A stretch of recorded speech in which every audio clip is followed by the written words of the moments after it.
I don't know how y'all do it. Like, there you go. Dan talks to you. Shit. Yeah. Talk to you with your friend. It's 2020, man. We got everything. Damn. See, it's already more advanced than my shit. I'm like, we're recording.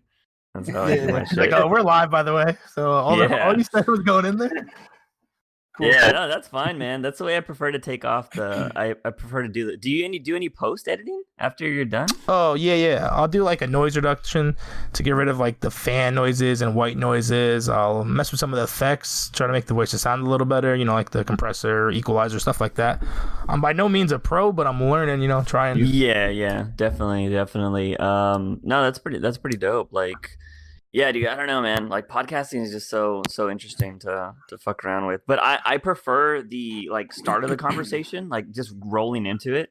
Yeah. But sometimes like I just don't know how to start it off. It's better when you can just hit a button and record. But it's usually like I'm setting it up with my co-host, and I'm like, all right, we're good, and then I just make up some bullshit to start off with. All right, go. Like, yeah. I just like because I hate that like what's going on, guys. Like I do that from time to time, but that's just when I just want to roll into it, and I don't have like a stupid conversation to start off with. So that's funny you mentioned that because me and Los Juanos actually do all of our intros and outros post interview. We're sitting there like when we have our guests, we're like, we don't want to do some like cheesy, corny like intro in front of the guests. It just feels weird and not like authentic. Yeah, I stole that shit from Chris Hardwick though, man. Like I don't know if you guys know who Chris Hardwick is. He's like he was like the head of the Nerdist and all that shit. Yeah, he had like a big scandal and all that stuff. But I mean, I guess he got cleared because I don't know. It was weird. But anyways, he still has his career. Anyways, he has like a fucking amazing podcast, and he was one of the people that made me want to get into podcasting because his interviews were so good.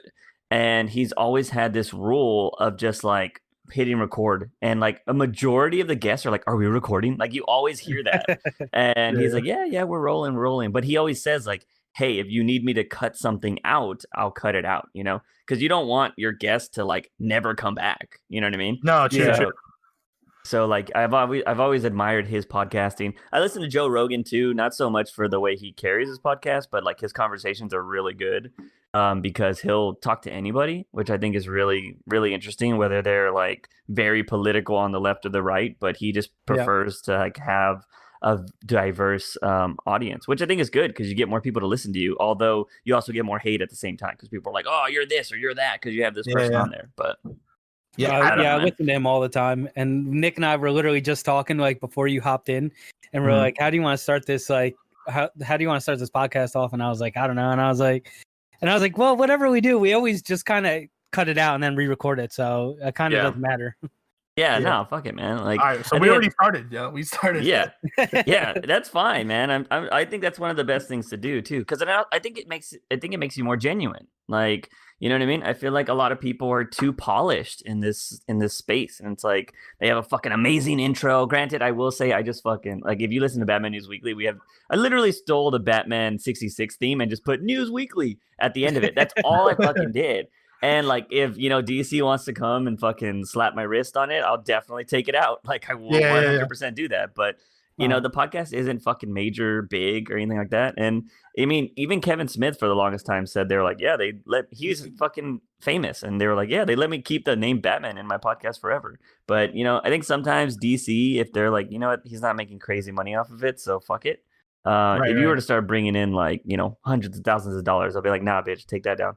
So yeah. I don't know if I can cuss on here, by the way. I cuss. No, you're good. You're good. Yeah. Okay. Yeah. Cool. That's funny because that was part of our issue when we were starting off the podcast was the intro and outro music, and we found music we liked that was on YouTube and stuff like that, and we wanted to use it, but then we weren't sure because some of them would get sold or whatever, and then we didn't want to have like issues down the road, so that kind of like halted us starting off. Yeah, I mean, copyright is very scary, man. It's very scary, but if I am correct on it, I guess what would happen is like you can get hit with a cease and desist. They tell you to stop, and then you just stop. Don't be a dumbass after that. You know what I mean? Like if somebody tells you that, like you know what you're doing. You know what I mean? Like I don't own this, but I'm going to take it because like you can alter stuff, but you can't alter everything and like be like, oh, it's it's fair use. Fair use if you're doing like commentaries, like reaction videos are very borderline. When it comes to that stuff, but I add a lot of commentary to mine, so I think it passes. Like I always have to fight them on YouTube, but for the most part, they slide. Unless it's music, man. Music is definitely hard though. No, Like, music's yeah. yeah, it gets busted so quick, and like anytime I lose a fight, it's because it's music. And it video, people don't give a shit. They're like, all right, go ahead and alter it, do whatever, we don't care. But fucking audio will go hard in the paint. Yeah, right. Like Juan mentioned earlier, that's what we ran into an issue with the intro and outro music, because we were gonna buy a song, we liked the song, we were gonna just buy it right out. We hit up the YouTuber, he sent us back a contract. When we looked at the contract, first of all, this contract was like the length of a Bible. Like, it was just so long, and like you had to read all the fine prints. I think Juan, you had like your lawyer friend look at it. Yeah, I had a buddy of mine who's a lawyer look at it, and then they're like, "Well, this kind of doesn't pertain to you guys because you're a podcast." And I was like, "All right, so what do I do?" And they're like, "Oh, just tell them to put in a clause that says that none of this pertains to you because you're a podcast." And so I send that to him, and then he puts a clause in there saying that he gets royalties from the podcast. And I was like, and me and Nick were like, let's not work with this guy then. He's making it so difficult and trying to get like extra stuff out of it for himself. Yeah, for sure. You shouldn't, like, you're just starting out, so you shouldn't be paying big stuff. It's funny because like I don't know if you guys use TikTok or not. But like I've been having really a lot of fun with that thing because I've just been fucking around with it. Like I'm just making stupid videos on there, and it's just it makes me feel like early YouTube days for me. And so like I've been fucking around on there, but like I'm not dropping crazy like money or anything to make content on there. Like, and especially I feel like people do that too much when they start out. Like you guys are this is going to be like the 4th podcast or something like that. Yeah, fourth episode, yeah. If you dropped money on your mics, cool, because like that's a long-term investment.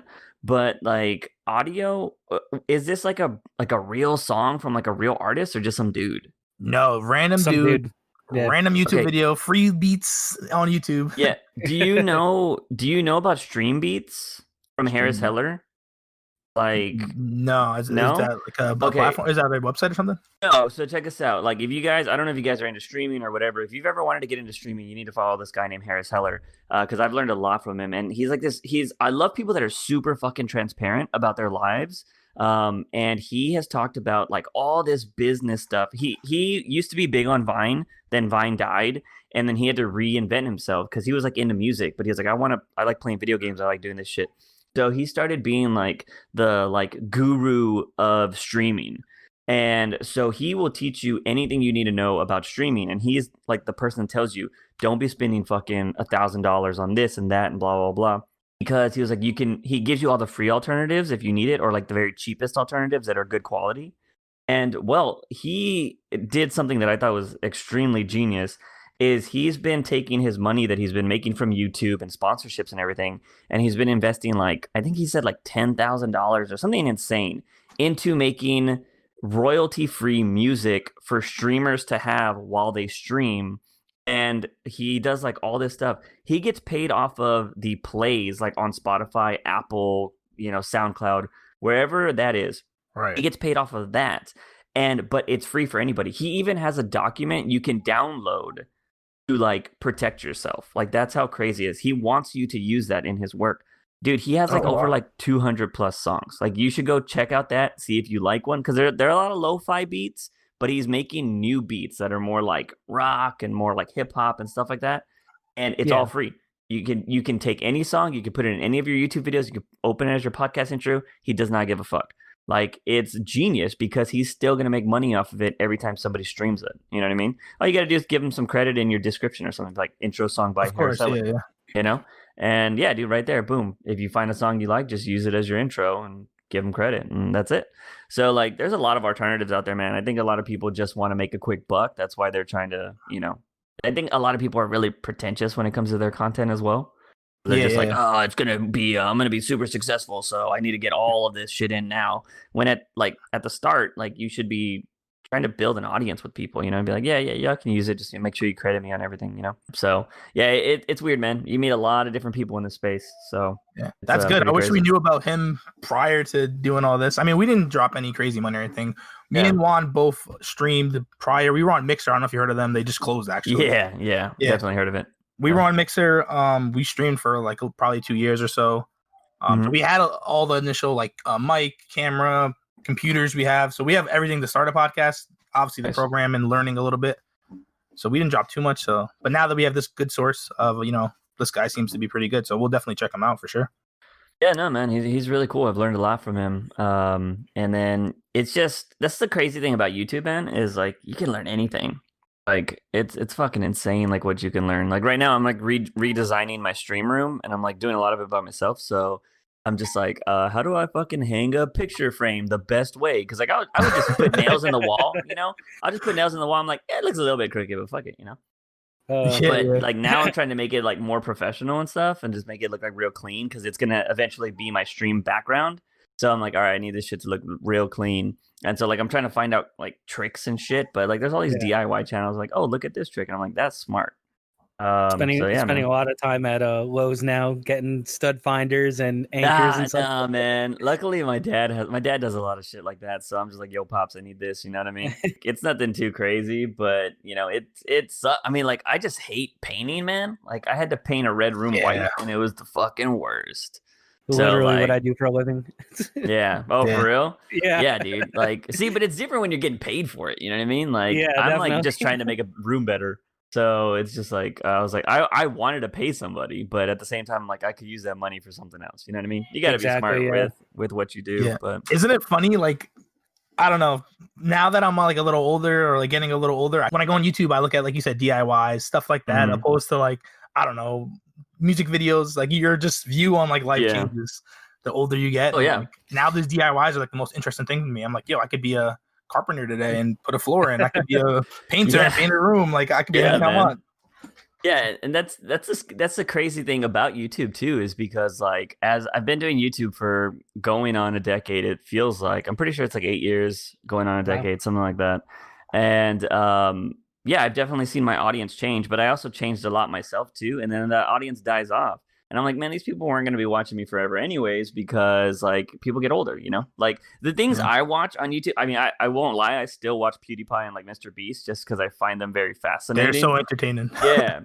But like I watched this one guy called D Almighty, and he like scuba dives and finds treasure. Yes, like, I've been watching him. Yeah, he's like always finding bombs and guns, and I'm like, bro, like where do you live? But I think he lives like in Georgia, so I'm like, all right, that makes kind of sense. But like he's always finding all this crazy shit, and so yeah, man, it's weird, and I can't keep up with the new school, like these Dixie D'Amelios and all of these kids that are like now TikTok famous. I'm like, who? So. Yeah, man, your views change as you get older, I watch a lot of podcasts on YouTube as well. I would love to have a video podcast, but... Yeah, we were talking about doing that. So, Juice, funny enough, that's actually how I discovered you. I was watching YouTube, and at the time I was watching a show called Gotham, so you probably know where I'm going with this. But anyway, I was watching a show called Gotham. For those of you guys who don't know what Gotham is, it's pretty much about a show about Gotham and how it develops, and Gotham's the city Batman's from. And how it develops into the madness and craziness that Batman saves and tries to protect. So it's before Batman's even there. It's the young Bruce Wayne. Anyways, I would watch the episodes. That show would always put a lot of Easter eggs in and a lot of like secrets. And I wasn't the biggest comic book reader or, Batman guru. So I would go on YouTube, and that's how I discovered you. I was like, yo, this dude's pretty awesome. He's pretty much giving me extended clip or extended scene from the show, and you gave a lot of information. You were energetic, and I appreciated that. Are you still making content like that, or is that something you strayed away from? No. Okay, so then like I don't know how long you're watching. I had like a super just like breakdown with the reviews, man. Like I had the burnout, which is what they talk about on YouTube. You know what I mean? So like I fell out of love with the show. Like, did you finish the show? No, same thing. I fell out. Yeah. Okay, so when did you stop watching? I think it was like the Jerome thing. There was like 2 Jeromes. Yeah. Okay, so you got past all that. So you got to like, did you see any of the Ra's al Ghul stuff? Yeah. In season 4? I didn't see that. No. Okay. So there's like this very famous episode, which I'm working on a video right now because like that channel that you found me on, I don't use anymore. I upload every once in a while. I'm currently working with DC right now as a DC ambassador, so I'll be uploading videos in the future. But like, there's all this legal stuff of like I make a video and then it has to be reviewed for like 4 weeks. So like I'm just waiting for these videos to come out.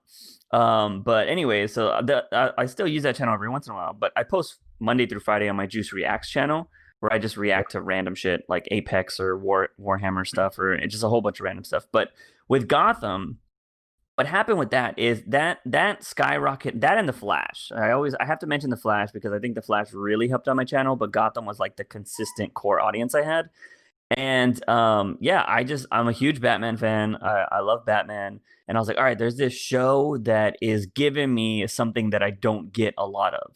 And so I was like, all right, cool. Because Batman is like one of those things where people are like, it can only be in the movies. So when they gave it a show, I was like, oh shit. I was like, I want to watch this.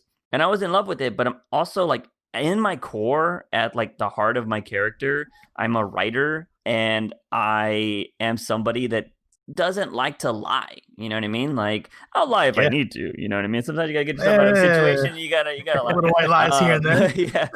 But for the most part, when it comes to being like, I hate saying like entertainer or anything like that, but like when you're an influencer or whatever you want to put the title as, I feel like it's best to be honest because I think people can genuinely tell when somebody's lying or being fake.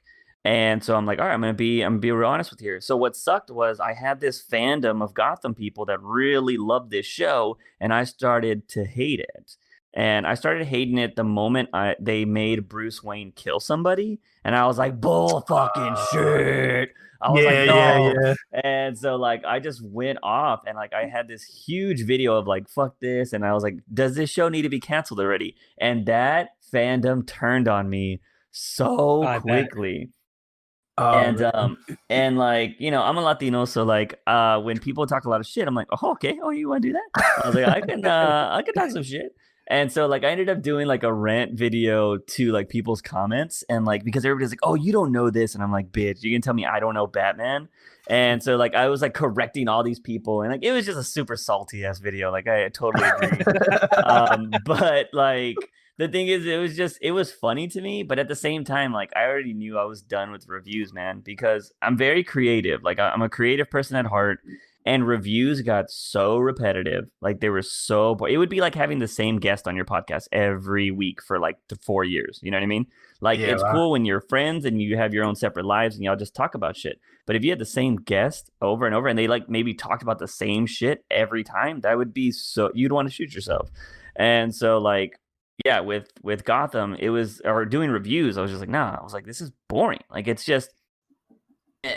was boring. It wasn't creative. And at the same time, like review videos don't have a long lifespan on YouTube. And I think that's what a lot of people don't understand about YouTube is you want to try to make videos that people are going to want to watch a week from now, 5 months from now, a year from now, 5 years from now. Like you want to make those kind of videos. You don't want to do something that's very, very in the moment unless it's like news, because then at that point, you know, like I'm talking about like real life news, not like Batman's making a new video or a new movie. You know, like nobody gives a fuck about that. Like you can read that article later. There'd be like a million of those articles. But yeah, like you want Mr. Beast's videos. People will be watching those videos 5 years from now. Dude, because they're so good. He knows something. That guy. Oh yeah, he has it on a system, and he's like 24 or something like that. Like maybe even younger than that. Yeah, he's so young. And the crazy thing, dude, is I don't know if you guys watch interviews. Like I love watching interviews of people I admire because like they tell you so much more about their life. And he's got a very unique mindset, man, of where he said he was talking to the dude from Smosh, Anthony Padilla or whatever. He had an interview with him recently, and he says that he eventually wants to just have a house with like a mattress in it. Like he already sold like all his video games and stuff like that. He says the next thing is he's going to get rid of TVs. I wonder how his girlfriend's going to feel about that. Like I wonder if she's still on board with all of that. But he basically wants to get rid of like a lot of his possessions because he rather anything that doesn't keep him working, he wants to get rid of, which I find very, very like admirable, but at the same time, like my brain's like, I was like, dude, I don't know. I'm very big on not stressing about shit in my life. So video games are very a de-stressor for me. So I keep them around because if I have a bad day, I just want to go on GTA and run some people over or something. You know what I mean? So like that's what I'm doing. But yeah, man, I admire the hustle though. Like he's insane for being his age and being how rich he is now. And every video is viral. Like every video, it blows my mind. So yeah, he's got it down, man. Like I think he will surpass PewDiePie. Genuinely think he will. Yeah. I was gonna say, in relation to like the whole content creation and trying not to get stagnant and everything like that, I feel like it all goes back to like what you were saying about Gotham. Because like I watch Gotham, Arrow, Flash, but what a lot of these like developers don't know is like you got to end these shows at some point. You can't keep trying to get more and more money out of them by dragging out 13 seasons. And it's just like YouTube. Like you can't keep doing the same thing over and over again. And then in your show on DC or like Arrow almost has like the same plot every season. A bad guy comes in, they get messed up, then they got to figure out how to defeat this bad guy. Like that's wash and repeat for every season. Yeah, I agree, man. The one thing, because like I said, for those that don't know, I also have a Batman News Weekly podcast, and we talk about those shows a lot. We've been talking about Batwoman a lot because, you know, Ruby Rose left and blah, blah, blah. So we talk about the Arrowverse a lot. Me and my co-host have always said those shows need to be cut down to 10 episodes, and that's it. Just take the whole budget for 24 episodes, cut it down to 10 episodes, maybe 13, and that is it. Because like if you've ever watched a CW show that is only 13 episodes, they're usually really good. Like iZombie, highly recommended that. I thought that was the best comic book show they had when all of those shows were at their peak. Because iZombie was real, it was dramatic. Well, not real, there was zombies, but like, you know, it was dramatic. It had like fun moments, it had sad moments. Like it was just all around a great show, what you want from any good show. And it only lasted 5 seasons, 13 episodes per. So like it was great. And you know, the Breaking Bads, the Game of Thrones, all of those, they're all short. Like they don't, you know, they're great for a reason. Short episodes, and you know, short episode counts, and you know, like 6 seasons max. Game of Thrones went a little longer, but you know, still like everybody in the world knew that show. Right. So yeah, I totally agree with you, man. I think a lot of people don't know when to end it. It's a cash grab. And yeah, they don't take risks. That's one of my biggest things with Gotham. Like if you actually genuinely go back and look at Gotham, they have this like Penguin has risen and fallen in that show like 5 times. Like stay on top, bro. Or like what the hell? Yeah. Riddler for like 2 seasons in a row didn't know who the hell he was. Like he lost his mind. Of course, Gordon was always in some bullshit. Yeah, Gordon. And like it blew my mind. And like it was, I don't know, man. Like I can go on for that show for like a million hours. But the thing that sucks was if they were never going to be able to use Batman and stuff like that, they should have took more risks and killed big characters like the Riddler or Penguin. But everybody's like, oh, he has to be in the Batman universe at the end of it. No, this show you're barely hanging on. You should have took some risk. Yeah, for sure. I liked Jerome in the beginning. Jerome was like such a cool character to play on Joker, like how he was. I really appreciated that. But like you said, I don't know. For me, it started out so good and then just like fell off, and you know what I mean? I just fell off and stopped watching. Well, the thing is, from after doing my research for everything, they didn't think they were getting a season 4. Like they thought season 3 was going to end. It's why Bruce Wayne is on the top of a building looking like he's Batman at the end of season 3. And then they were like, oh, we're going to give you all season 4. And I think the writers were like, oh, fuck. Oh, shit. Like, Barbara is going to be the League of Assassins leader, and Ra's al Ghul is going to show up, and Bruce is going to kill somebody. Like, I think they just started throwing shit at the wall at that point. Yeah, it was just it fell apart, man. That's when I stopped like enjoying the show. And people can argue that like, oh, it was never good. And I think at some points it probably wasn't, but at least I thought it was entertaining from season 1 to 3. But sure. 4 and 5 just got like over the top ridiculous, and like it wasn't even, I don't know, dude. I was calling out every bad thing that show was doing. Everybody's like, you're just a hater. I'm like, no, you're just blind. True, like, you know. So, but you know, the one thing I will say is you gotta love some of those people that are blind fandom people, just because those are the people that support you no matter what. So like, you know, sometimes you gotta love those people too. So but when it came to Gotham, I was just like no holds barred. I was like, fuck this is not my Batman. It should have done its own thing, just like Batman Beyond did. Yeah, I agree. Do your own thing. Yeah. Well, I don't think it ever should have brought Bruce Wayne into it, or Bruce Wayne should have never been a big character. It should have always been about the GCPD. And that was like the biggest thing. But apparently Matt Reeves is getting a spin-off show on HBO Max that is going to be a part of his Batman movie, but it's only going to focus on the GCPD. So I think that's perfect. So the Batman nice. movies will have a spin-off show now, which I think is awesome. So Juice, what was your opinion on the Joker movie? Because I know that movie had a lot of people talking, whether it was for good or bad. It definitely brought up new topics that movies haven't seen before, such as, the cinematics behind the movie and whether the movie was too gory and graphic. I know that was a big concern, and whether it would lead to other things. Did you have an opinion on that movie? Did you like it? I fucking love the Joker. Now the thing is, like, with that movie, it was. I'm always honest about this because there's video evidence of me being against this movie being made. Right. So like I'm not gonna fucking lie about it.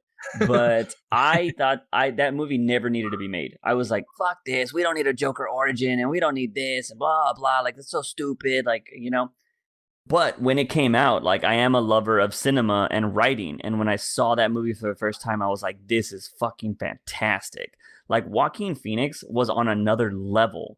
Like, yeah, I agree. Yeah, like acting on that level was just so like he was because like I know guys like that, you know what I mean? Like, have you ever met weird dudes like that? Like the way Arthur was? Yeah. I've worked with a few of those guys. And so like you just feel like they're gonna snap at any point. So actually seeing that happen and being like this iconic character that is the Joker and the way he did it and just like everything that happened in that movie, I thought was so powerful. The cinematography, I thought it was a gorgeous movie. Like I saw it 3 times in theaters, and yeah, man, it was definitely a movie I didn't want, but a movie that surprised me. And I think not wanting that movie made it even better for me because like they actually kept the core of the Joker intact in that movie. They didn't give him an origin. We don't know his real name, and he was just this guy, that fucking changed the world and stuff. Granted, like he wasn't as sadistic or crazy as the Joker is now in comics, because I think Joker's just on a whole nother level. But he had those moments that are like, oh no, he can be that eventually. But yeah, no, dude, that movie blew my mind. Did y'all guys enjoy it or did you not like it? I liked it. I was on the same page as you at the beginning, where I was like, we don't need this movie. Like I grew up liking the Batman animated series origin story of the Joker. And I was like, there's so many different origin stories for him that I didn't want one cemented. And I thought this was going to do that. So I was like worried about that. But then I ended up liking the movie because of the way they did it. Yeah, I'm the same way. I was surprised. First starting off, I was with the whole boat of the Heath Ledger fans who were like, no Joker could be him. No, he's the best Joker. And then, like you said, this movie came out and I was just shocked. I saw it twice in movie theaters with my older brother. We were both on the train of like, this movie's great. Like the whole part, like he's in the hotel or he's in his room, right? And the midget that they have, he's like, you can go. You were nice to me. And like then says boo and scares them or whatever. Yeah, that was just perfect for me. That was dude, when he's just stabbing the hell out of that guy, it was like so powerful, dude. And just like the little quirks that he had, man, like the punching out joke, he's like, oh, I forgot to punch out, and he just fucking knocks that thing out. Like it was just so good. Yeah. And it was the Joaquin, what Joaquin captured in that movie was he captured a guy that was very submissive, you know what I mean? Because like everything somebody did to that guy, he was just like, okay, I'm sorry, like, and you could feel he was gonna break at some point, you know what I mean? Like I feel like there are people like that in America, like they're just being shit on constantly every day, and they're trying to be the nicest person, or they're trying as hard as they can in life, but their cards just don't go their way, or they just don't know how to act or how to respond to that, so they just try to be kind, and eventually they just snap, and they, so I think that worked so well. Also, like the great thing about that movie is people bitched about it so much that I think it made everybody want to go see it. Because everybody's oh, it's gonna make school shooters, and oh, it's gonna and this and that. And I was like, shut up. The only thing it did was make people go dance on stairs. Ooh, you know what I mean? Like, I hate the media sometimes, man. But I think that's what made it have $1 billion, because it was so like scandalous. But the Reddit posts on that thing were nuts. They were all like you said, school shooters, or gonna be it's too gory, it's too graphic, it shouldn't be this. But I was like, we got a rated R, superhero movie, not superhero, but we got a rated R movie, and it lived up to it. It wasn't a PG-13 movie. That movie was great. I liked it. Yeah, like Birds of Prey had a rated R. I was like, this movie doesn't need to be rated R. Why? Because they break some kneecaps. Like, I don't get why that was rated R. Although I heard that movie had way worse stuff in it. It just all got cut. So now, have you guys ever seen the show on Amazon called The Boys? Because that's fuck yeah, dude. The that's Boys is more amazing. messed up than anything out. Like, yeah. No, The Boys is The Boys is that crude humor and crude like kind of movie that I like too, though, or show I should say. Yeah. But yeah, man. I see. The thing is, like, when it comes to creating, I don't think there's limits, and I know a lot of people be like, of course there's limits. I'm like, no, not when it comes to art. I don't think there's limits. I think as long as you're not harming somebody else or you're not harming yourself physically, anything's on the table. Doesn't mean people are going to like it, and it doesn't mean people are going to think it's good, but I think anything's on the table. You can't throw emotions into art and creation because you're always going to piss off somebody. Yeah, it's you're your always going expression. to piss It's your off work. somebody. Yeah, like I mean, there are people that are probably upset out of all the Greek classic paintings that are made because people are naked. You know what I mean? Like, people are just like, oh my god, they should put clothes on. I'm like, get the fuck out of here! Stop being so insecure or shit. You know? Yeah, man. Because I think the moment that you put limits on yourself, you fuck yourself. Because like, and I do it too, man. Like, there are like, some videos or like random like maybe skits I want to make that I tell myself that I'm like, oh yeah, this would be hilarious. But I'm like, oh wait, this is probably gonna rub some people the wrong way. But then I have to like, I don't know if you guys watch like Gary Vee or anything like that. I've been watching a lot of his like I've been watching that show Trash Talk where he flips shit. I'm just damn. Yeah, dude. I was like, this is fantastic. And then, of course, that sent me down a rabbit hole of like Gary Vee videos. And I follow him on TikTok, and he does like these short, just like inspirational bursts. And he just said, like, he's like, fuck what people think, man. Like, fuck it. He's like, you got to take those risks. And I was like, you know what? Yeah, fuck it. I'm just going to post shit on TikTok. Fuck it. And so I even have to tell myself that because, like, I don't know, man. Because I'm currently writing a bunch of comic books, and I'm just like looking into the process of getting them made, and they're not gonna be for everybody. Like, I'm gonna write about some like fucked up shit just because like I think that's how people deal with trauma and stuff like that. And there's just like things in my life that maybe didn't go my way that I want to write about. And and I just think that there are just like situations that I've thought about in my head that I put down on paper, and then it's gonna be in a book. And I feel like some people are gonna be like, oh, I can't believe you wrote about that. And I'm like, yeah, well, I did, but I'm not trying to just do it to get shock value. It's part of a good story. It has a purpose. It's, it's going somewhere. But I think a lot of people want everything to be, I hate to shit on the MCU, but I think everybody wants it to just be funny and happy. And I'm like, that's not how it should be. You know what I mean? Like, everything after Winter Soldier, everything after Guardians of the Galaxy in the MCU is just like, everybody's funny. And it's like, well, not all these characters are funny. You know what I mean? Like, Thor being funny is the stupidest thing. Like, everybody loves Thor Ragnarok. I absolutely hate that movie. I did. It's garbage. I don't like it either. I could agree with you on that. The moment Hulk hits the thing when he's like, you're gonna find out who I really am, I'm like, oh shit, Hulk's about to tear some shit up, and then he bounces off the bridge. I was like, fuck this movie. This is the worst MCU movie ever. Yeah, dude. I couldn't when stand they it. merged like the Hulk and Bruce Banner as a collective conscious, I was like, what is going on now? Yeah, a lot of people have a problem with that. I think it's just because he didn't do shit in the first one. You know what I mean? They're like, let's save some of the budget and make him Bruce Banner the whole time in the first movie, and then in the second movie he'll just be Hulk the whole time. Yeah, I don't know, man. Like, MCU, everybody like that comes to my streams and shit, and they're just like, oh hey Juice, what about this? I'm like, meh. It's like, I'm just kind of done with the MCU. Like, Endgame was great. I thought it was cool, like what they did, but anything after this, I don't really care about. I'll watch the Scarlett Johansson movie just because I like Scarlett Johansson. I think Black Widow looks cool. But anything after that, I don't really care about, honestly. Yeah. So, Juice, how did you get so what does that DC ambassador title mean? How did you get it?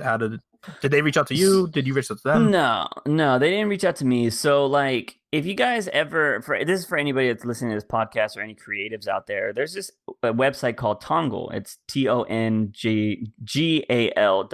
Tongle. And they are actually a website that works with all the big brands. I mean, they work with like Lego, they work with WB, they work with like that tissue brand. Everybody knows that one tissue brand that I'm forgetting right now. But like, they work with a bunch of different companies, and companies are always looking for creative people. and they're not always going to be able to pay the Kim Kardashians and the Brad Pitts of the world. You know what I mean? So they're like, we want a lot of content, but we don't want to spend millions of dollars. You know what I mean? So they outsource it to this place like Tongo, and Tongo's like, hey, we need Call of Duty ads for mobile. You know what I mean? And they'll be like, this is it. Like, this is how much you'll get paid. Do your pitch or make some videos, send them in. If we like them, we'll pay you. And so they have shit like that. So they did one with DC. What they were saying was they wanted people that, you know, if you're into DC Comics, if you're into Batman, they had separated. It was for Wonder Woman and Batman. That was the first two they were doing. I was like, all right, let me try this Batman thing. I was like, I have a lot of Batman like content. Hopefully I'll get in. And so they just wanted like a 2-minute video. They wanted a pitch of like what you do, like, and I told them, I was like, I got a podcast about him. I was like, I got a channel about him. I was like, all this and that. I gave them my numbers because that's what a lot of people care about. They care about the numbers. When it comes to business, they want numbers. Right. And like, you know, I gave them the numbers because that channel has over 22,000 subs. And yeah, they were like, okay, cool. And they really enjoyed my personality. And so they just accepted me. So that's all I did, man. I really just applied because like DC tweeted it out. So it's not like some secret that I was like, ooh, I stumbled upon it. You know what I mean? No, DC literally let everybody try to be this. And some of the people that got selected on the ambassador program, I would not think were comic book fans. Like, so I was just like, oh shit. And they're not. Like, some of them aren't, and that's nothing against it. But like a lot of the Wonder Woman people were women that got inspired by the movie, which I think was really great. Like, they weren't comic fans or anything. But one of them was like, yeah, she was just so powerful in that movie. I was so like inspired that I started like dressing as Wonder Woman, or I started like, you know, talking more about Wonder Woman or researching and stuff. So, you know, I think it's very cool to see that. You know what I mean? Like, movies are very big. I think that's why we should always, you know, I feel like brands should always pay true homage to the comic books through movies, because that's going to inspire people, kind of like what Wonder Woman did. Do they make you put out a certain amount of content a week or something? Or so not yes and no, I guess. Like, we have a schedule, right? But like, COVID has definitely fucked that for sure. Yeah. I would have said my first piece of content was supposed to be out already, according to my schedule, because I thought we were supposed to drop stuff in July, but nothing has been posted and nobody's gotten mad at me. From my understanding right now, I submitted a video, and it's funny because I edited it myself, but then they also have their own editor. So the editor went in there and just like put extra like little effects and music and stuff. And now it is apparently just being waited on by WB or DC to be approved. And that's it. So like, there's all this legality in it. And yeah, so I guess the moment they give me the okay, I can post the video. Like, I guess they'll send it to me and I can post it. But yeah, I'm just waiting on like them to send me stuff for the second video. And I've gotten some cool stuff. It's a lot more like younger stuff. So I was like, all right, it's cool. It is what it is. I mean, I have a niece, but unfortunately, like, she lives in another city right now, so I can't see her to give it to her. But yeah, you know, for the most part, you know, it sends me some cool. They sent me like a cool shirt recently. I got like a mug and stuff that I'll be pimping out. Yeah, for man, sure. It's cool. I just haven't like really got to show the videos. You know what I mean? Yeah, I feel like it's all a timing thing. Like right now, like you said, they're scrambling with like all the COVID stuff. Their big concerns are probably trying to get back into production and filming and all that, and trying to figure out ways around that. Like, I know Netflix is filming new content already, and they are doing it overseas because it's not as stringent over there. Yeah, a lot of people are. My co-host was asked me the other day. He was like, "Hey, do you think that a lot of movies in the future are going to be filmed in New Zealand? Because it seems like New Zealand has got this shit on lock." So I was like, I wouldn't be surprised. Everything's just going to look like Lord of the Rings. Yeah. But yeah, I don't know, man. Like, I don't know. We'll see what happens. I feel like what you're going to see in the next few years is there's a big assumption that there's going to be a big animation boom, because everybody can do animation from home. And and then when it comes to acting, like, if you need your voice actor to come into the studio, it could be like the guy in the sound booth and the voice actor, and that's it. Like, that's social distancing. There's not a lot of people, and that's it. But then of course the animators can work from home if they need to. And so I think there's going to be a big animation boom. I'm excited to see what's going to happen at that DC fandom, because I feel like they're going to announce like a new like DC movie, because there's rumors that they're trying to make their own Into the Spider-Verse, and it might be with Batman Beyond. So I think that would be kind of cool. But you know, we'll see what happens. But I think there's going to be a big animation boom, and I think you're going to see a lot of movies of people like in one single location. And because like I don't know if you heard about like what Zendaya did. She's on some show on HBO, Euphoria or something like that. Yep. And she got the director from that show, like when this COVID thing happened, she was like, "Hey, can you write something and let's make a movie during this whole time?" And he was like, "Fuck it." And I think he wrote something like super quick, and they rented out this house in the middle of nowhere in California, and they had like a crew of just like 20 people, and it's going to be Zendaya and the dude from Tenet, Denzel Washington's son. I'm forgetting his name right now. But it's going to be both of them in this movie that just takes place in this house. And so they're filming a whole movie on a remote location. So they think that's going to be the next thing. Like nobody can leave the property. Everybody has to stay there, and they're going to film this whole movie on that property. So wow. I think you're going to see a lot of stuff like that. Like me and my friend are currently doing a short film that we're hoping to film in September. It's getting kind of close, and I don't think that's going to happen, but yeah, man, like we're gonna rent out a cabin, and we're gonna film this whole movie in this cabin because it's by a lake. So you know, we have the lake to use, we have the surrounding area of the lake to use, and then we have this cabin we're gonna be filming in. And it is more of like we have maybe like 5 actors that actually have like saying parts, maybe less to be honest, but it mainly focuses on one person and then like another side character. But yeah, I think that's what you're going to see a lot of in the future, because I don't know if you're going to be able to get cleared to have like 200 people on set in a like walking down the street New York shot. You know what I mean? Right. So it's going to be interesting to see how they do it, unless they just CGI everybody. You know, we'll see. Yeah, that's green screen everybody, right? Yeah, it would be nuts. I mean, they do it on the big movies where it's like stadiums and shit. So, but it's always a far away shot. So, it'll be interesting, man. I think this whole pandemic is gonna make people more creative, and just finding new ways to film stuff. You know what I mean? So we'll see. I was gonna ask, like, how is all this working for you now? Because I know you said you're writing like a comic book and stuff like that. Like, are you doing everything yourself, like the script, the panels, the illustration, or do you have like people you outsource some of that to? Like, how is it like meeting with them if you have to do that?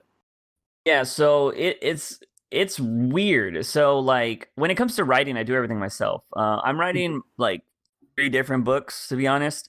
I have like a satire book, I have a post-apocalyptic book, and I have a political book. Like when it comes to writing, I don't put myself in any kind of box. Like I'm not like I'm just into horror. You know what I mean? Yeah. I don't think you should ever limit yourself. So like I want to always test the waters, and it's just those are the kind of comics I like right now. Oh, the one I want to get produced is my satire book. That's already completely written. I've had a few people read it already. They enjoy it, and they're like, dude, this is cool. And I always try to like, one thing you want to do when it comes to something creative, if you want to get real advice, give it to somebody that isn't a close friend of yours, that's going to tell you the truth, and also get somebody that's not in the space. So like I have one of my friends is a really good friend of mine, but at the same time, he never reads comic books. So I was like, all right, I want somebody that doesn't read comic books to read this. And he enjoyed it. And so I was like, all right, cool, awesome. And so like I feel like I have a solid base, but now the problem is I got to hire an artist. And artists aren't cheap. If you want a good one, they're not cheap. And like if you're going by like DC standards, I think the minimum or for like a solid artist is like $200 a page. And my book's 20 pages. So that's $4,000 if I'm doing my math right. So like that's a lot of money, you know what I mean?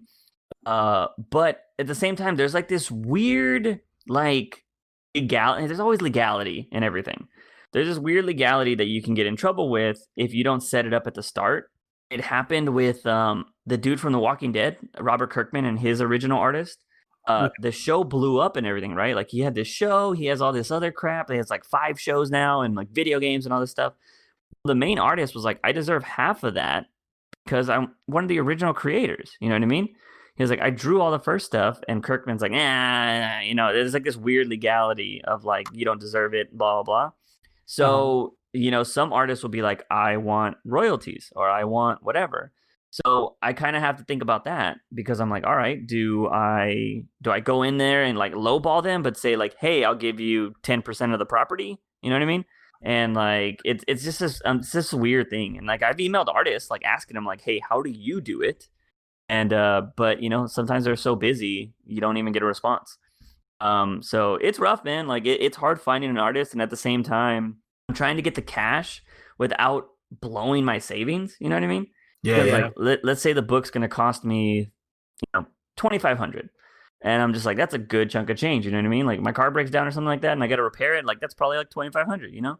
Like it's a big thing, and I'm not like a rich dude. Like I'm smart with my money, but still, like a big chunk of change is a big chunk of change. You know what I mean? Yeah. And so like I at the process of like with what's going on right now, I've tried to like raise stuff. Like I have like you can buy pins on my website that go, all the funds go to like the comic book. I do live streaming. With the live streaming, I try to get a lot of that money and make it go to the comic book and stuff like that. Mhm. But now what I'm gonna do is, since I'm like remodeling my room, I've realized I have a lot of stupid shit that I don't need anymore, and I'm gonna start like flipping it, basically, like Gary V and that shit. And I'm gonna use anything I make from that to go towards a comic book, and I'm gonna do that series on TikTok though. So I'm gonna be like, hey guys, like I'm currently doing this because that's the one thing I've enjoyed TikTok about, besides like this just stupid funny videos, is people that actually doing like little shows on TikTok, which is crazy. They're like minute long shows. And it's just like, I don't know if you saw this one, because like I said, I don't know if y'all are on TikTok, but there's this one chick that is currently trading a bobby pin for a house. Like, oh wow, it's insane. Like a trade up. Yeah. I seen those on YouTube. Yeah, so it's insane. So she traded, like, she started with a bobby pin. She traded somebody for some earrings, and those earrings went to this and this. And she's currently on, like, she got like a 2017 brand new MacBook Pro. So that's where she's at right now, from a bobby pin. And I'm just like, what? So like that's interesting. I'm also like, what else am I watching on there? This guy does chef videos on TikTok. They're a minute long, and he makes like cupcakes and all these like pastries, and it's super interesting. And I'm like, there's like some barbecue dudes on there. Like, yeah, man. So like, I think those are very interesting, and it also, like, if you're like, come back for the next part, you know what I mean? People are like, all right, I gotta hit the damn follow button. Yeah, I gotta hit the follow button. And that's kind of how you get them. But yeah, I just kind of want to see, like, all right, if people are interested in seeing like the start of my comic book, they'll be able to follow it on TikTok. You know what I mean? Because I was gonna do that like on YouTube and stuff, but YouTube is such more of a production, because it's like you got to set up your camera, you got to make sure the lighting's good, you got to, like, make sure you film all this stuff. With TikTok, it's all on your phone, honestly. And like these things, like, they're 4K now. Your phones are 4K now. It's insane. Yeah. So the one thing I noticed about TikTok is they make it so user friendly. They have all the transitions in there. They have all the effects. You could even take the music, just Google it. You know what I mean? Just look at whoever you want. Yeah. And also with TikTok, I feel like it catches on like wildfire. Like if someone likes your video, that thing will get 20,000 likes easily. My little brother has like, doesn't put out content like that. Just put up like a few Jeep videos. Boom, 20K likes. He put up, I forgot another video, like one of those satisfying videos where he's like washing something or cleaning something. 30,000 likes. I'm like, dude, I'm trying to like get some likes like that. How do you do? You're not even trying to get in likes. Yeah, man, and it's weird because they have their own communities, like there's like a huge, I've stumbled upon some of the car communities and stuff like that. And they're like, oh man, like I found this one random one, or this guy that has like a Ferrari and just does like stupid random shit with it. And I don't think he owns a Ferrari because he seems pretty young, but he's like saying he does. Right. And they just make random stupid videos. He has like over 1 million followers and like 23 million likes and shit. It was insane. But and then I have been on the platforms for like a week and a half, maybe 2 weeks, because I try to post a video a day at least, and it's like gameplay but also stupid skits. And I did there's this stupid like trend. You got to do the trends though. Like the trends are a big thing. Yeah. And there's this stupid one where people are like stubbing their toes and they're going, oh, it's like a stupid like weird music thing. And they put this weird face filter on their face to make it like their face wave. And so I was like, I want to do that, but these videos are kind of cringe and I don't want to do those videos. So what I did was, this reminds me of fucking Dragon Ball Z when they power up.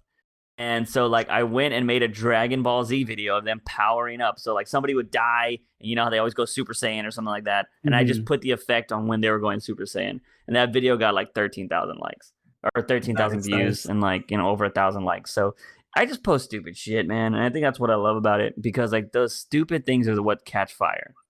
Yeah. I saw this one yesterday. I lost it, and I was like, I'm done with TikTok today. It was like right before I was going to sleep, and it was like one of those. It starts off as like a girl coming out of the pool, all super sexy, and then the video cuts halfway, and like when she's coming out of the pool, it turns into this guy with just like these really big eyes, like staring at you, and it was just fucking ridiculous. And I lost it. I was like, I'm done. I was like, this is fantastic. But yeah, dude, with the current times and the current society, like just if we need stupid content like TikTok. Like I think TikTok is great. I really enjoyed it. I was a hater at first, but then like I downloaded it. Same. I was like, all these kids are just making dance videos. Like I don't want to watch people dance. And then I hopped on it and I saw these stupid videos, like you said. I don't know. People do also like short, like you said, they have shows. Like they do minute-long shows, and you're like, how the heck can someone have a show for a minute long and be so entertaining? But that's what it is, though. You want like content in and out. You know what I mean? Yeah, it's great, man. It's quick bursts, because like a lot of people don't have. It's funny because people say they don't have time, but they'll spend 3 to 4 hours on TikTok, like easy. And it's all like, I don't have time to do stuff. I'm like, you have time. You just don't want to fucking do anything. And I think that's a problem with a lot of people. And that's, you know, again, if you watch, I'm on a Gary V kick. I hate when I come on podcasts and I'm like, dude, this guy is so good. Like, I fucking hate when I fucking slob on the knob of somebody else. But it's true, though. Like, it's what happens. Like, you get into these little bursts of people that inspire you, or, you know, you go down these rabbit holes and you're just like, oh, yeah, this person. And, but, you know, he has a lot of good advice. And I think that's why he's so popular. It's because Gary people V is relate. good. He's once again, I was a Gary V hater because I would always see him and I'm like, he's just one of those. I don't know if you obviously everyone's watched YouTube. You get the one ad where it's like, wait, don't skip. You could be making you could be making $1 million. Yeah, here's my Lamborghini and here's my whatever, my house. And I always thought he was one of those dudes. And I listened to him and he's like, no, he's like a real dude. Like go on Craigslist, pick up the free stuff, sell it on Facebook Market for $30-$40. You know, make money. Like there's no way you shouldn't be making money. There's just like, you got to grind. Don't go for like the fancy, I don't know, the AirPods when you could get like the $10 Amazon. Yeah. You know, save your money if you want to be successful. Like he's inspiring for sure. Yeah. Do you watch if you're like interested in business stuff, his name is Grant Stevens. I don't know if you watch that guy. Yep. Yeah, fucking fantastic. He's a good dude too. But I think the reason why, like, he's more wholesome. He feels like somebody, like, if you were a girl, I feel like you would take him home to mom, you know? Like, he's very wholesome. Where Gary V is like your bro, you know what I mean? And I think that's what he relates to, because Gary V is a smart, intelligent guy that will tell you to go fuck yourself. And I think people like that. And he's they're very like, blunt. oh yeah. No, he'll get people on his show that are like probably more successful than him, and he'll tell them straight up, like, no, that idea is BS. Like, do it this way. You know what I mean? Like he believes in what he believes in, and he's strong with it. Yeah, I know. And he's been a hustler. I think, and he's probably admitted it too, but I think he hustled a little bit too much in his like 20s and 30s, so he didn't really enjoy it. You know what I mean? Like but he says he loves the game, is what he always says. He's like, I just love, you know, fucking succeeding. He says he hates like getting the money and stuff because then he knows it's over. But he just like loves creating shit. I heard him say this quote the other day. He was talking to like T-Pain, or he was talking to somebody. I don't know. He was talking to a rapper. And he was telling them that he was like, man, I think I'm going to do my best shit when I'm 90 to 100. And I was like, fuck, that is a crazy mindset. You know what I mean? But I think that's a mindset you need. He's like, you know, I'm going to still keep creating. Because, I mean, that's kind of my mindset, too. I don't think I'll ever stop creating. I'll die on my bed creating.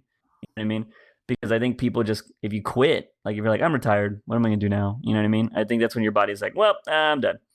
Well, it's like he says, like the issue is getting comfortable. Like he's never comfortable. Like he's always hustling. He started off with a wine company. He started off his own wine distributor company or something like that. Yeah. And he worked up from having a little liquor store to everything he has now. And he's always looking for the next thing. He's not getting comfortable and staying in one spot. Yeah, for sure. And I think that's what I found fascinating about those trash talk videos. was he would run into people and they're like, "Oh my God, you're Gary Vee," at these like garage sales, and they're like, "What the fuck are you doing here?" And he's like, "I'm flipping shit," and they're like, "Really?" Like they're so like they can't believe it. You know what I mean? He's like, he's still doing, like, he could have people go out and do that shit for him. You know what I mean? But he's like, no, I'm gonna fucking do it. And he's like, I don't trust people. That's the one thing I found out too. He posts everything himself still. He doesn't have a team to post it. So like, I think that's very, very interesting. Yeah, man. Touch on that. I was a server, so one of my guests was the dude from Shark Tank, the dude from Fubu. What's his name? I'm not too sure. That show's great, but I don't watch it all the time. He was a shark on Shark Tank, whatever. So if he's a shark, he has money, right? This dude used a coupon at a restaurant, it's like an Applebee's type restaurant. Like, use a coupon. I'm thinking like, this dude's a millionaire. Why are you using a coupon? But that's why they're millionaires. They spend their money smart. You know, they grind. They're not gonna like get hit over the head for no reason.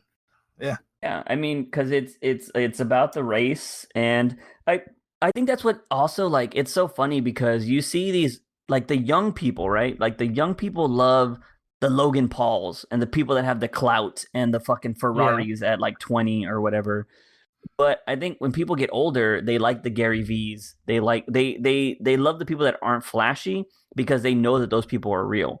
And like, not saying that Logan Paul isn't successful or doesn't have millions of dollars, but where will he be in 10 years? You know what I mean? Like, you can see Gary Vee being successful in 10 years. Is Logan Paul after a while, people are gonna get away from the drama. They're gonna be like, all right, bro, like, you've done it for 10 years. Like, come on. So like, I think that's what it is. And it's also, they come off as fake. A lot of those people that have clout, like a lot of those YouTube videos that are always on trending, like, we just bought this new house and stuff. I love watching that dude, Grant Stevens or whatever, because he's a real estate dude, and he did something like, we bought this $500,000 house, and he was like, that ain't no $500,000 house. He was like, they're like doing this and that, and he was like calling it all out. He was like, man, that's like $100,000 at best. And like, I just find it interesting that when people see through bullshit, you know what I mean? That's why I always think you should be genuine. Like, just be genuine, be kind. And like, it's okay to go tell somebody to fuck themselves, because some people, I think, need that. But, I think it's always better to, try to take the high road and try to learn from people. Like, you know what I mean? Like, why do you think this way? Like, why do you think this is okay? Why do you think that's not okay? Blah, blah. Because I think that's the only way you better yourself, and I think better society, to be honest. Yeah. Well, that brings us to like what you were saying at the beginning of the podcast, when you're like, like, you don't need to buy all this expensive stuff, like the mics and stuff. Like Nick and I have like, I don't want to say expensive. My AT2020s are like $100 now or something like that. But we get this stuff like over time. But like, a lot of misleading things from people, like, not saying Logan Paul posts this, but people like Logan Paul, bigger YouTubers, like post videos like, oh, this perfect streaming setup, and it's like a $400 Shure mic or something like that, and all the stuff that you can't afford. And then some people do go out and blow their money on things like this, and then get discouraged like a month into streaming or whatever it is they're doing, because they don't have the same outcome. They don't have 1 million views, and like, people don't realize that. And like you were talking about Grant with the $500,000 house, this man goes and literally bargain shops for the cheapest houses and figures out how much it's going to cost him to repair it and upgrade it before buying it.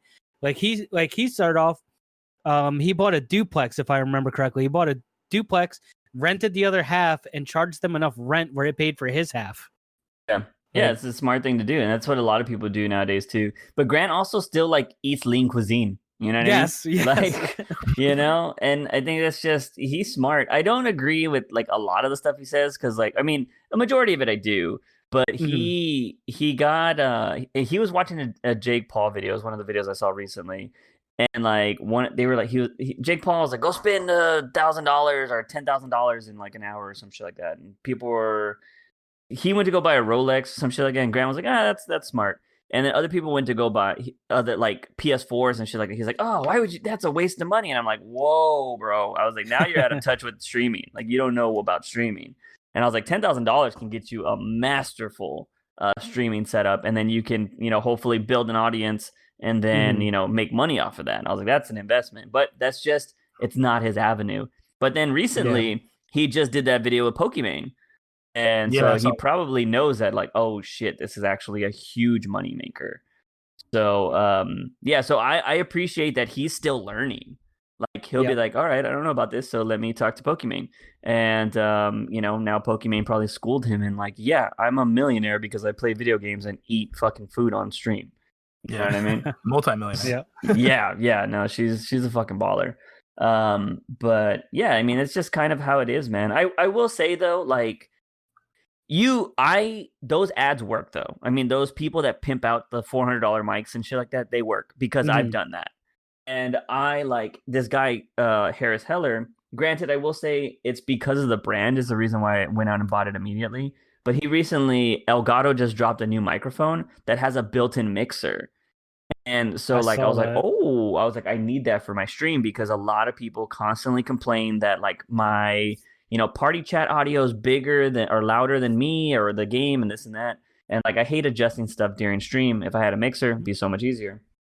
Yeah. But like this guy, Harris Heller, was pimping it out. And I was like, I own so much Elgato stuff. They're like the Apple of streaming. I'll buy it. So I bought it just because he did that. What else have I done? Oh, there was like this, it was like 2 or 3 years ago, or it was probably like 2 years ago. There was this massive Sony like promotion for the new like A6400 camera. And I was in the market for a new camera and a bunch of my favorite YouTubers were pimping out the same camera. And so like I watched a bunch of their videos. I liked the quality. Some of them had like film quality stuff. And I was like, I'll buy it. Why not? Boom. So it works. I'm not gonna, marketing works like that, but you don't need it. I'm fortunate enough to have the money to be able to buy that. But I think if you're somebody that is just starting out, you don't need a $2,000 camera. You don't need a $400 mic. I'm literally on this podcast. I'm using a blue Snowball. Like that's literally what I'm using right now. Me too. Yeah. So you don't need, and that's like under $50, I think, or $50 or so. I got mine for like $20 off like Facebook Market. Yeah. So you could easily do that. And like I've dropped this mic and it still works. So like it's solid quality mic. And I think that's what you should try to do is you should try to buy all your stuff because people care about the person and your audio quality should probably be the best thing you work on. Because you could have kind of okay video quality, but if your audio quality is garbage, people won't listen or watch your stuff because it's just like nauseating to listen to bad audio. But terrible video quality with good audio, yeah, people will do that all day. Is there more? I know you're on multiple platforms. Is there one you find better than the other, or do you recommend just being on all platforms, putting out as much content as you can?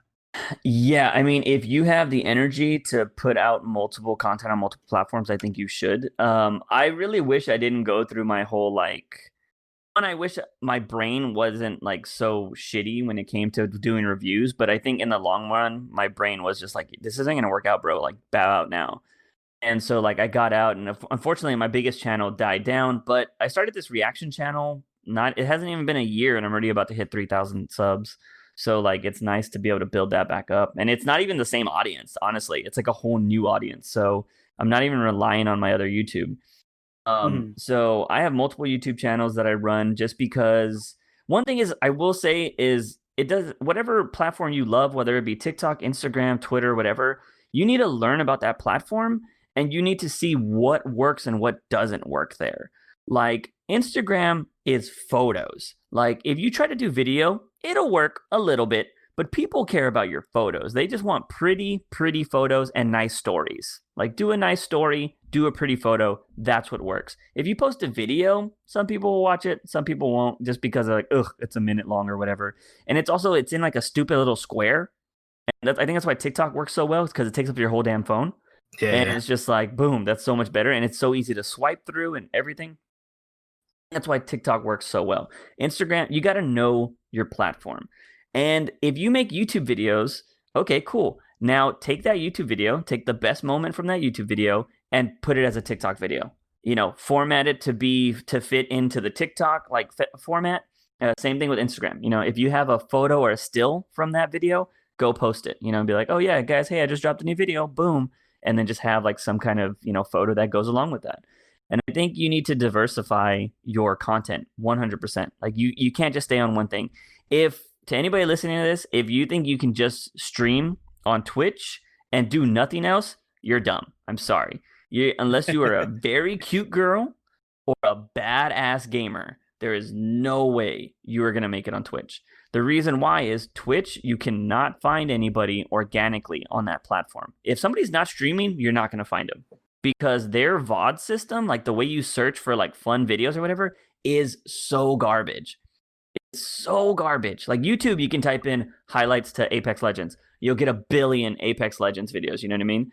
But on Twitch, you don't really have that. Like, you know, it's just showing you who's live now and who's whatever. And like their front page is like just whoever's live. You can't find anybody that's not streaming. So you need a TikTok, you need an Instagram, you need a Twitter or something to pimp out your Twitch highlights and stuff like that, or just your Twitch in general. So I think that's something people don't know. That's why it's always smart to jump on another platform. It's why I'm doing TikTok, man. It's like it's genuinely like it's hot right now. I feel fun. It feels fun making stupid content. And I am just doing it. And, you know, I'm hoping to build an audience there. And if one video pops off and they're like, oh my God, you stream? Boom. Hopefully they go to my stream. And it's the same thing with YouTube. I pimp out my Twitch there. And I've had a couple people come over and just be like, hey, what's up? And it slowly builds. And that's just kind of how you do it. And, you know, like I said, with the way TikTok, like the interesting thing about TikTok, though, is, and it's also kind of annoying, I will say this, is when you follow somebody new, they throw all of their videos in your face. They're like, your feed is just like 50 TikToks of the same person. And it's crap. But the cool thing about TikTok, which is not annoying like the way Instagram does it, is TikTok will like, oh yeah, you remember that person you really like? Here's a video from April that you might have missed. And they just randomly throw it in your feed every once in a while. And I'm like, oh, cool, I didn't see that video. And then that just ups the views on that video. You know what I mean? So like, I think that's kind of a cool thing just because they are so short. Like you're not getting mad at it. I think if YouTube or, you know, Instagram does it and people hate it because it's not in chronological order, they're like, I've seen this fucking photo. Like, I don't care about this photo. You know what I mean? Oh, that's the worst. Yeah, and I think that's what people hate. But on TikTok, I feel like people are like, oh, I never saw that. Or like, oh, yeah, that video's hilarious. Like, you know, people will watch it again real quick. You know what I mean? So, like, I think they have it down. And but pay attention this coming week though, because I think Instagram's dropping their TikTok rival, which is called like Reels or some shit. So we'll see how that goes. I've already said that if they expect people to drop TikTok style videos in that stupid little square format, it's gonna fail. It needs to be another tab that takes up your whole screen. If it doesn't take up the whole screen, it's gonna fail. So is this going to be an additional app? I hope not. I that would be really stupid. It would be, but then again, it's like Facebook. Like, you know, Facebook did messengers. I hate that. I deleted I deleted Facebook a long time ago when they had that whole scandal about like that Cambridge Analytica where they were selling your information or whatever. Yeah, I deleted. Like they gave people the option to officially delete your account. And I did that shit. I was like, I'm done with Facebook. Because Facebook was also like very, like, I think it's very toxic. Twitter's that way now too. Twitter's the worst. So. Yeah, I hate Twitter. I only have Twitter because of the DC ambassador program. I deleted it and then I got in a meeting with them. They're like, oh yeah, just get your Twitter link. And I was like, fuck. So I had to like reactivate it. So like, yeah, I'm done with Twitter too. I hope it's not another app. It would be terrible because I already have too many apps that I don't use on my phone. I don't need to download Reels. You know what I mean? Yeah. What it needs to be is it needs to be on the Instagram. Like it needs to be like your main picture feed and then like another little tab for Reels. And I think you should be able to switch between both. I hope that's it because I think that's easy. I'm like, all right, let me just switch the tab real quick and then I have all these other videos. But if it's not and you have to download another app, I don't think people are going to download it because people aren't even downloading the there's one called Byte. That's like it's made in America and it's supposed to be like the TikTok competitor. But people are like, nah, I'm just gonna stay on TikTok. I don't care if China steals my information. You know what I mean? But then they're saying that Microsoft might buy TikTok right now. So yeah, there's a lot going on with TikTok because of the whole issue with China and things like that. And yeah, I've heard about Byte, but literally only on CNBC and how it should outdo TikTok, but it's not.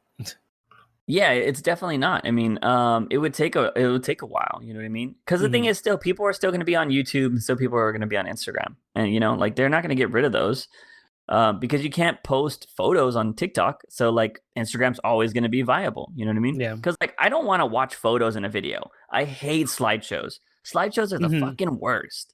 And like it's cool if it's a picture frame at your house. Like that's fine. Like in video format, I don't want to watch your pictures. You know what I mean? Like I'll go if I want to do that, I'll go check out your Instagram. And but that's just because I'm so immersed in social media. You know what I mean? But that's kind of how you need to treat your content. Going back to the like, if you should diversify on multiple platforms, that's how you need to treat things. You're like, I'm gonna do YouTube, right? You should pick what you want to do in YouTube. I picked nerd stuff. Like, I'm gonna talk about nerd shit. That's how it got successful. If you're gonna do like, I'm gonna do nerd shit, but I'm also gonna talk about barbecue, and I'm also gonna have a book club. Like, that's just like, what? That's like 3 different audiences, and you're just like, Yeah. it doesn't work. And that's why I have 3 different YouTubes, because the people that wanted my Gotham content hated reactions. So I'm like, you know what? I'm just gonna turn my old gaming channel into a reaction channel, and then I'm gonna still do Batman stuff over here. Although, inside information on this podcast, I'm gonna be revamping that Batman channel into a nerd channel. So it's gonna be video games and shit like that. So I'll be taking that channel back. It's just because it sucks having 22,000 subs there, and you're just like, they're just Wasting them, kind of, right? Yeah. But you know what? It happens. I knew this guy who had over 200,000 subs, and he just got burnt out, and he just streams on Twitch now. And that channel I think he deleted it, or he just sits there. I'm like, damn, dude, you had 200,000 subs. It's hard though. People don't understand that, man. It's hard. Like you said, you start a Twitch channel, you start a YouTube channel, and then if you're not supplementing with another platform, and just that alone, just posting there, and then having to go on Instagram, post again, and then having to go on your Twitter and tweet out that you posted on Instagram, it's so much work. And I don't think people understand how much goes behind it. No, it's rough, man. I've definitely sacrificed a lot of like a social life for. Granted, I don't really care either, but I've sacrificed a lot of social life just to kind of like make videos and do stuff. It's because my passion for wanting to do something I love and actually make that a career is so bigger than going to party with friends. You know what I mean? And it also doesn't help that a lot of my friends that I actually care to hang out with don't live in my state. Like, since I've traveled a lot and I've been to like, conventions and stuff like that, all the people I really like live in different states. So like, I can only text them, and I can only like talk to them on social media. So like, I don't have a lot of people that in my current area that want to hang out besides my co-host. But we can't even do that now with COVID. So yeah, you're limited. It is what it is. So like, creating is just always been a passion of mine. And then like, and especially writing, like people always ask me like, oh, when did you start? And like, I know I wanted to make movies when I was a sophomore in high school. It's funny because like the movie that inspired me, and this is why I tell people to just go watch something. Like, don't give a fuck about critics. Don't give a fuck about what your best friend said about a movie, unless you super trust them about their opinions and you don't want to waste the money. Then agree. But I think if you think something is interesting, you should go watch it, because like the movie that inspired me to be a filmmaker was The Village, and a lot of people hate The Village. They're like, the movie looks trash. And I was like, I thought it was fantastic. But it inspired me to want to make movies. You know what I mean? That was the passion I found. So like, I tell people to just go watch it. If you think something looks like it's going to be shit, but you want to go see Bloodshot for some reason, which I did, go watch it. You know what I mean? It's still probably going to be shit, but you don't know, like, it could be one line in that movie that inspires you to be a fucking chef, or, something like that. You just don't know what is going to inspire you in life. That's why I tell people to just experience stuff. Like, you don't know what you're going to do. If somebody invites you to do something that sounds interesting, but, also kind of like, I don't know, just give it a shot. Maybe just take your own car if it sucks so you can leave. But I think a lot of people just put too much into like, I have to do this or I have to do that. I rather be failing at something I love than, succeeding at something I hate. Ooh. That's very Gary Vee of you. Is that a juice quote? Is that? I mean, I don't know. Gary Vee probably said that. I don't know, but it's something I've always lived by. I like that. Because it's because, and I'm pretty sure maybe like, because that's the thing about creating too, is I feel like you probably heard it 20 years ago, and it's just so subconsciously in your brain that it just comes out. So like, I'm not gonna take credit of it. If nobody's ever said that, I will take credit. But like, I've just heard so many people talk about shit over time that I feel like it's just all, I forget what they call it. Because it happens in comedy a lot. Everybody's like, you stole that from so and so, and it's actually like not like, it was like, no, it's similar, but I didn't steal it. It's like cross thinking or some shit. I don't know. Yeah, something like that. Well, we're at an hour and 14 minutes, guys. So we'll start to wrap it up. Juan, in closing, did you have any more questions for Juice? Yeah, actually, I had one more question, and this is going back to Batman. It might be a little bit of a tough question. Actually, I don't know if it's gonna be a tough question after what we're hearing about Gotham now. But There's no tough question, Juice. I'm gonna hit you with a Joe Rogan question style question right here. All right. So the question is, if you had a magic wand and could make any Batman story arc disappear, which would it be and why? If I could delete anything, I don't know, man. The current run, I'm not liking the current run, what they're doing with Metal 2. It's kind of garbage. But if I had to delete a Batman run, it would probably be Odyssey. It's by Neil Adams, which he's a classic Batman writer and artist, but it's so bad. It was the first book I ever had to skip to the back just to find out the ending because it was so bad. Okay. Yeah, it was so weird. Just Batman Odyssey is like one of the most random shit. It has like they go to the center of the earth and there's dinosaurs and there's this like old Asian dude that wants to be a baby again and like it's just fucking wild. I think Neil Adams was on some shit when he wrote it. But yeah, that's the worst Batman story I ever read. Oh wow. So anyway, Juice, I know you said it throughout the podcast, but if you could just reiterate it, what works do you have coming out, and also where can they find it? Yeah, I have multiple YouTube channels. If you want to check that out, I would say go to my Instagram. It's JUICEfromtheBox, because I have a link tree there. You can see all the shit I have there. So definitely go check that out. TikTok is my new venture right now. If you want to go see some stupid videos that are gaming, they're mature content at times, and they're just kind of silly and dumb. I'm just having really fun there, so definitely go check out my TikTok. You can find me under Juice from the Box for everything. Like I said, I'm revamping my Bat from the Box channel, which is my main channel. But all the links are on my Instagram. Okay. Definitely check that out. Currently working on a comic book and a short film. Hopefully, I'll be talking about that on my social media platforms in the future. And you can come check out twitch.tv/JuiceFromTheBox. I stream multiple times a week. Just go hit that follow button. Come hang out. We shoot the shit. We play games with the audience. It's pretty dope. All right, so I think that about wraps up the show. Juice, once again, we thank you for coming on the show. We had a blast chatting it up with you. I look forward to seeing what you put out and all your future works. I'll keep up to date with you for sure. Just thank you, man. Yeah, no problem. All right, guys, thank you for listening. That's going to wrap up this episode with Juice. Juan, any updates in closing? Yes, sir. So new to the channel now, we have a Facebook page. You can find us at The Last Good Podcast over there. Now, Nick, I know you started a Facebook page as well as I started one. Mine is facebook.com/LosWanosFB for Facebook. And what was your page again, Nick? Yeah, Nick Della, NICKDELA, and then FB again for Facebook. So kind of the similar. We both used both our names are taken. So whoever has our names, could we just have them, please? And thank you. Yeah, when we get that back. But yeah, both our names are taken, so we decided to add FB to it, make it easy for you guys to remember what platform it is. And yeah, we're both streaming on there. And you've been streaming pretty regularly. I'm still working on it, guys, so don't hate me. But yeah, I got a little schedule going where I do Monday, Wednesdays, and Fridays, and on and off on Saturdays, Sundays. All right, so definitely during the week they can catch you 3 days. So we're on Facebook, and I think that's pretty much all the updates we have, right? Yes, sir. I believe so. All right, guys, just like that, another episode in the books. Once again, thank you for tuning in, guys. If you like what you heard, please leave a 5-star review on whatever platform you're listening to us on. And guys, we'll see you in the next episode. Goodbye. Peace.